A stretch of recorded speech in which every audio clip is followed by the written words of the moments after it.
World geography में हम पूरी पृथ्वी का अध्ययन अच्छे से करते हैं। पृथ्वी हमारे सौर मंडल का सदस्य है, जिसका भौगोलिक अध्ययन हम इसके एक नमूने से करते हैं, जिसे हम क्या बोलते हैं, ग्लोब कहते हैं।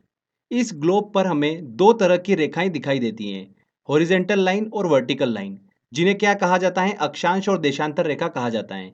इन रेखाओं की हेल्प से ही पृथ्वी पर किसी भी स्थान की स्थिति का निर्धारण किया जाता है।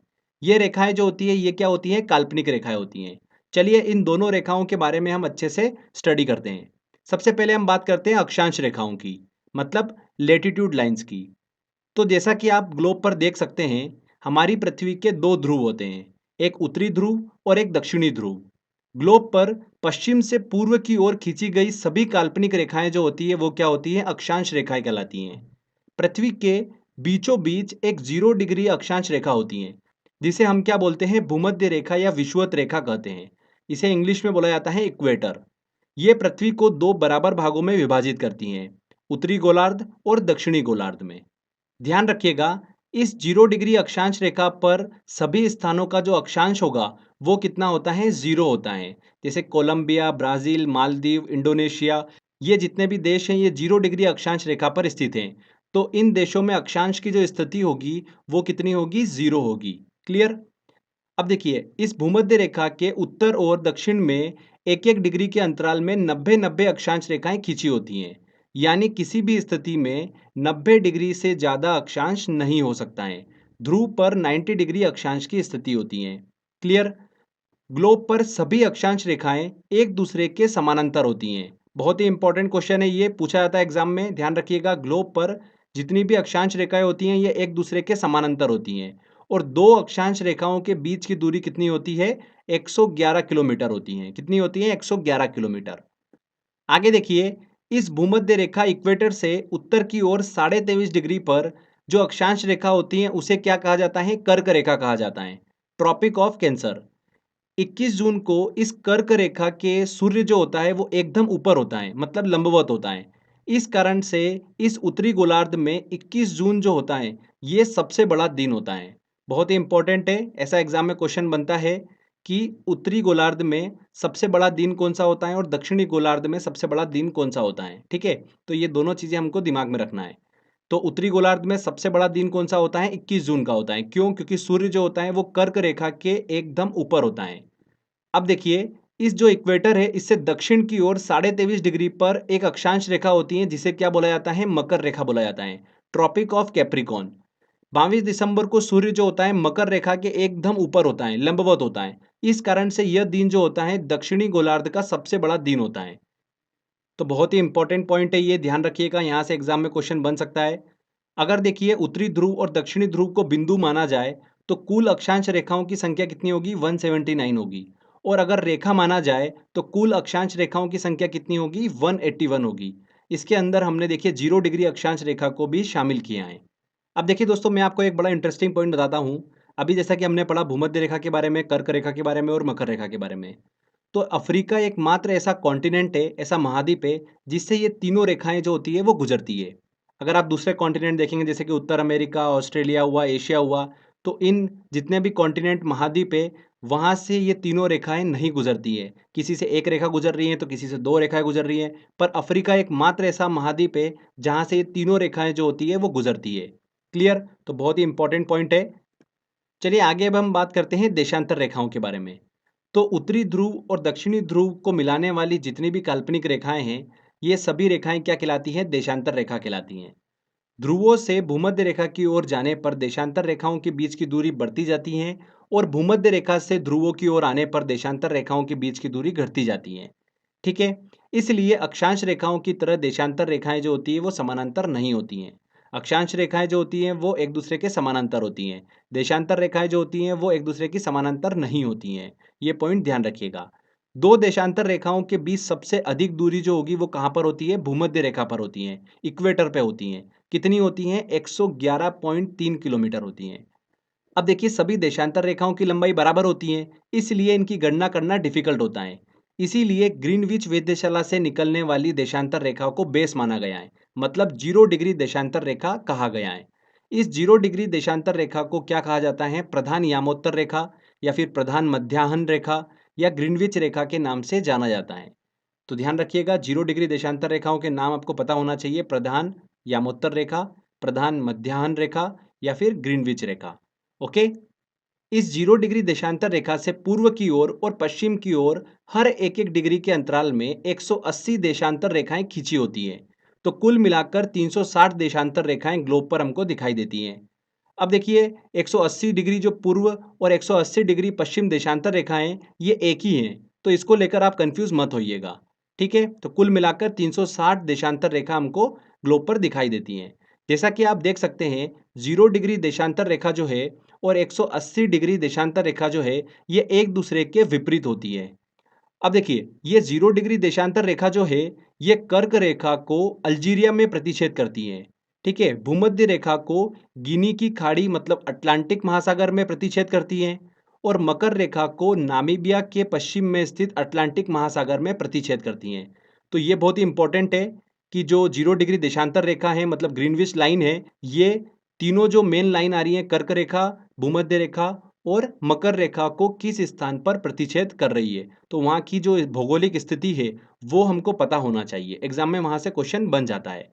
अगर हम बात करते हैं कि 0 डिग्री देशांतर रेखा जो है, इस पे कौन-कौन से देश स्थित हैं, तो यहाँ से भी एग्जाम में बहुत क्वेश्चन बने हैं, इसलिए ध्यान रखिएगा। कौन-कौन से देश स्थित हैं 0 डिग्री देशांतर रेखा पर मतलब ग्रीनविच लाइन पर? यूके, स्पेन, फ्रांस, घाना, अल्जीरिया। अल्जीरिया जैसे कि आपको पता ही है कि 0 डिग्री देशांतर रेखा जो है वो कर्क रेखा को काटती है अल्जीरिया में। अंटार्कटिका, ये जो मैंने आपको नाम बताए हैं, ये 0 डिग्री देशांतर रेखा पर स्थित देश हैं। इनको आपको बिल्कुल दिमाग में रखना है क्योंकि यहाँ से क्वेश्चन काफ़ी बनते हैं। तो ये हमने देशांतर रेखाओं के बारे में अच्छे से स्टडी करी। चलिए फ्रेंड्स, आगे देखिए, अब हम बात करते हैं अंतर्राष्ट्रीय तिथि रेखा और समय रेखा के बारे में। तो देखिए फ्रेंड्स, 0 डिग्री देशांतर रेखा का उपयोग जो होता है वो समय निर्धारण में किया जाता है। इसीलिए 0 डिग्री देशांतर रेखा को अंतर्राष्ट्रीय समय रेखा कहते हैं। इसकी हेल्प से दुनिया में समय का निर्धारण किया जाता है। 180 डिग्री देशांतर रेखा का उपयोग जो होता है वो दिनांक निर्धारण में मतलब तिथि निर्धारण में किया जाता है। इसीलिए 180 डिग्री देशांतर रेखा को अंतर्राष्ट्रीय तिथि रेखा कहा जाता है। बहुत ही इंपॉर्टेंट पॉइंट है ये। एग्जाम में आपसे डायरेक्टली क्वेश्चन पूछते हैं कि निम्न में से कौन सी अंतर्राष्ट्रीय तिथि रेखा है और निम्न में से कौन सी अंतर्राष्ट्रीय समय रेखा है। तो आप बता सकते हैं कि 0 डिग्री देशांतर रेखा जो होती है वो अंतर्राष्ट्रीय समय रेखा है। 180 डिग्री देशांतर रेखा जो है वो अंतर्राष्ट्रीय तिथि रेखा है। क्लियर? चलिए एक एक करके इनको समझते हैं कि किस तरीके से समय निर्धारण होता है और किस तरीके से तिथि का निर्धारण किया जाता है। यहाँ से भी देखिए न्यूमेरिकल थोड़े से क्वेश्चन बन जाते हैं, उनको हम अच्छे से समझेंगे। तो अंतर्राष्ट्रीय समय रेखा की बात करेंगे मतलब 0 डिग्री देशांतर रेखा की बात करेंगे। 0 डिग्री देशांतर रेखा का समय जो होता है वो यूनिवर्सल टाइम कहलाता है मतलब ग्रीनविच टाइम कहलाता है। ठीक है, वही मेन टाइम है, उसको बेस मानकर सभी जगह का टाइम जो होता है वो डिसाइड किया जाता है। अब देखिए ध्यान से सुनिए, पृथ्वी अपने अक्ष पर पश्चिम से पूर्व की ओर घूमती है। इसलिए ग्रीनविच रेखा से पूर्व के स्थानों का समय ग्रीनविच टाइम से आगे होता है और ग्रीनविच रेखा से पश्चिम के स्थानों का समय जो होगा वो ग्रीनविच टाइम से पीछे होता है। कितना आगे और कितना पीछे होता है, चलिए हम समझ लेते हैं। तो दोस्तों, आप सभी को पता ही होगा कि पृथ्वी अपने अक्ष पर 24 घंटे में एक चक्कर पूरा करती है, मतलब 360 डिग्री देशांतर घूम लेती हैं। एक चक्कर लगाना मतलब 360 डिग्री घूमना। ठीक है, तो 24 आवर में पृथ्वी 360 डिग्री घूम लेती है। तो एक घंटे में कितने डिग्री देशांतर घूमेगी? 360 अपॉन में 24, ये निकल कर आ गया हमारा 15 डिग्री। मतलब एक घंटे में पृथ्वी जो है वो 15 डिग्री देशांतर घूम लेती है। इसको सिंपल लैंग्वेज में लिख लेते हैं। 15 डिग्री देशांतर घूमने में पृथ्वी को एक घंटा मतलब 60 मिनट का समय लगता है। तो यहाँ पर एक डिग्री देशांतर की वैल्यू निकाल सकते हैं कि एक डिग्री देशांतर घूमने में कितना समय लगेगा। 60 अपॉन में 15, ये आ गया हमारे पास 4 मिनट। मतलब एक डिग्री देशांतर घूमने में पृथ्वी को 4 मिनट का समय लगता है। हर एक एक डिग्री देशांतर के बीच में टाइम गैप निकल कर आ गया 4 मिनट का। तो अगर ये 0 डिग्री देशांतर है तो इससे पूरब की ओर जाने पर हर एक एक डिग्री देशांतर के बीच में 4-4 मिनट का डिफरेंस है, मतलब 4-4 मिनट से समय जो है वो बढ़ता जाएगा। वैसे ही देखिए पश्चिम की ओर चलने पर 4-4 मिनट से समय जो है हर डिग्री के अंतराल में घटता जाएगा। ये आपको क्लियर हुआ? अब अगर मैं बोलूं कि ग्रीनविच टाइम जो है वो दिन के 12 बजे हैं, तो पूर्वी 15 डिग्री देशांतर पर समय क्या हो रहा होगा? निकाल सकते हैं, बहुत इजी तरीका है। देखिए 15 डिग्री देशांतर पर समय निकालना है। हर एक एक डिग्री देशांतर पर समय जो है वो कितना बढ़ता जा रहा है? 4-4 मिनट का बढ़ता जा रहा है। तो कुल कितना बढ़ गया? 60 मिनट का समय बढ़ गया। मतलब अगर ग्रीनविच टाइम दिन के 12 बजे हैं तो 15 डिग्री पर समय जो 60 मिनट आगे होगा, मतलब वहाँ पर दिन का 1 बजा होगा। अगर इसके विपरीत आपसे पूछते कि 15 डिग्री पश्चिमी देशांतर पर समय क्या हो रहा होगा, तो देखिए 60 मिनट आपको कम करना है बस। दिन के 12 अगर ग्रीनविच टाइम हो रहा है तो यहाँ पर 15 डिग्री पश्चिमी देशांतर पर समय जो हो रहा होगा वो सुबह के यहाँ पर 11 बजे होंगे। तो देखिए इस तरीके से आप बड़ी आसानी से आप समय निकाल सकते हैं। बस आपको पता होना चाहिए कि हर 1 डिग्री देशांतर के बीच में समय गैप जो है वो कितनी है? 4 मिनट की है। चलिए भारत की स्थिति की हम बात करते हैं। तो भारत की बात करते हैं तो भारत जो है वो 82.5 डिग्री पूर्वी देशांतर पर स्थित है। कितना? 82.5 डिग्री पूर्वी देशांतर पर स्थित है। क्लियर? तो अगर ग्रीनविच टाइम दिन के 12 बजे हैं तो भारत में समय क्या हो रहा होगा ये निकाल लेते हैं। तो देखिए यहाँ पर सिंपली हमको 82.5 में मल्टीप्लाई करना है 4 का, तो कितना आ जाएगा ये? 330 मिनट। इसको डिवाइड कर दो 60 से, अगर घंटे निकालना है आपको तो कितना हो जाएगा? 5.5 आर। मतलब वहाँ पर 5:30 बजे होंगे शाम के। ये आप इजी तरीके से निकाल पा रहे हो। ठीक है, तो ग्रीनविच टाइम अगर दिन के 12 बजे हैं तो भारत में शाम के 5:30 बजे होंगे। भारत जो है वो ग्रीनविच टाइम से 5.5 घंटे आगे चलता है। क्लियर? तो बड़ी आसानी से आप निकाल पाए। अब देखिए एक मैं आपको चीज़ बता देता हूँ। जब भी आपको डिग्री दे रखती हो तो हम क्या कर रहे हैं, उसमें 4 का मल्टीप्लाई कर रहे हैं तो हमारे पास मिनट निकल कर आ जाता है। उसको हम डिवाइड कर देंगे 60 से, मतलब घंटे में हमारा समय निकल के आ जाता है। ठीक है, तो ये चीज़ आप दिमाग में रख लो। Degree into 4/60 equal to H. यही हम कर रहे हैं। देखिए यहाँ पर हमने क्या करा, 82.5 को मल्टीप्लाई कर दिया 4 से और जो भी आया उसको डिवाइड कर दिया 60 से, तो क्या निकल कर आ गया? घंटा निकल कर आ गया। मतलब टाइम डिफरेंस निकल कर आ गया हमारा। ठीक है, आर के फॉर्म में। तो उसी तरीके से आप यहाँ पर निकाल पाएंगे इसकी हेल्प से। अगर आपको ऐसा बोल दे कि कोई देश जो है वो ग्रीनविच टाइम से 2 घंटे आगे है, तो यहाँ पर देखिए आर की जगह आपको 2 रखना है और डिग्री आपको निकालना है। अपॉन में देखिए यहाँ पर 60 क्रॉस मल्टीप्लाई कर दो तो डिग्री इक्वल टू कितना आ जाएगा? 120/4। तो यहाँ पर 30, मतलब 30 डिग्री पर वो देश स्थित है। इस तरीके से आप कोई भी क्वेश्चन सॉल्व कर पाओगे। जब हम लास्ट में टेस्ट सॉल्व करेंगे उसमें काफ़ी क्वेश्चन मैंने इंक्लूड करे हैं, उन सभी क्वेश्चन को हम सॉल्व करेंगे, वहाँ पर आपकी अच्छे से प्रैक्टिस हो जाएगी। तो ये आपको अच्छे से समझ में आया होगा। चलिए अब देखिए हम बात करते हैं अंतर्राष्ट्रीय तिथि रेखा की, मतलब 180 डिग्री देशांतर रेखा की। तो 180 डिग्री देशांतर से पूर्व की ओर जाने पर एक दिन घटाना पड़ता है, जबकि पश्चिम की ओर जाने पर एक दिन को क्या करना पड़ता है? बढ़ाना पड़ता है। ध्यान रखिएगा अंतर्राष्ट्रीय तिथि रेखा जो है बिल्कुल सीधी नहीं है। कुछ देशों के दिन और समय समान करने के लिए इसे अपने स्थान से 4 बार मोड़ा गया है। ओके, अंतर्राष्ट्रीय तिथि रेखा को प्रशांत महासागर से होकर खींचा गया है और इसके सबसे नज़दीक जो जल डमरू मध्य पड़ता है वो कौन सा पड़ता है? बेरिंग जल डमरू मध्य पड़ता है। बेरिंग स्ट्रीट पड़ती है सबसे नज़दीक में। तो देखिए ये हमने अंतर्राष्ट्रीय तिथि रेखा और अंतर्राष्ट्रीय समय रेखा के बारे में अच्छे से स्टडी करी है। कुछ महत्वपूर्ण पॉइंट्स चलिए हम डिस्कस कर लेते हैं। देखिए पहला पॉइंट आता है, भूमध्य रेखा पर सूर्य की किरणें जो होती है वो लंबवत गिरती है हमेशा, इसीलिए यहाँ पर दिन और रात जो होते हैं वो बराबर होते हैं। कहाँ पर? भूमध्य रेखा पर। सेकेंड पॉइंट आता है, पृथ्वी के चपटे होने के कारण भूमध्य रेखा पर ग्रेविटेशनल फोर्स का मान सबसे कम होता है, जबकि ध्रुवों पर गुरुत्वाकर्षण बल जो होता है, ग्रेविटेशनल फोर्स जो होता है वो सबसे ज्यादा होता है। तीसरा देखिए, उत्तरी गोलार्ध और दक्षिणी गोलार्ध में 30 डिग्री से लेकर 35 डिग्री अक्षांशों के बीच में उपोष्ण उच्च दाब की स्थिति पाई जाती है। इसलिए इन अक्षांशों को अश्व अक्षांश मतलब हॉर्स लैटिट्यूड के नाम से भी जाना जाता है। यह भी क्वेश्चन एग्जाम में पूछा गया था, इसलिए इस चीज को ध्यान रखिएगा।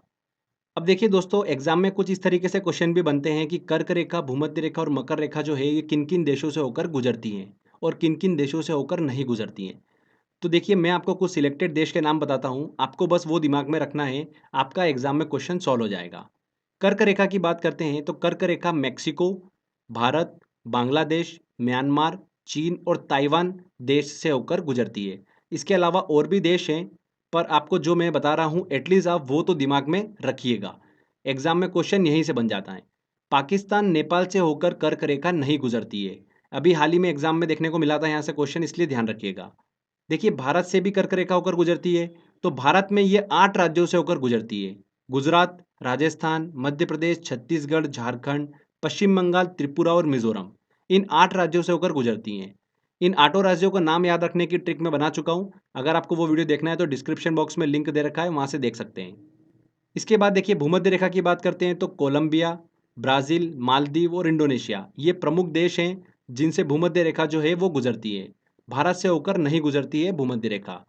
मकर रेखा की बात करते हैं तो चिली, अर्जेंटीना, ब्राज़ील, नामीबिया, दक्षिण अफ्रीका, मेडागास्कर और ऑस्ट्रेलिया इन प्रमुख देशों से होकर मकर रेखा गुजरती है। ठीक है, ध्यान रखिएगा भारत से होकर नहीं गुजरती है मकर रेखा।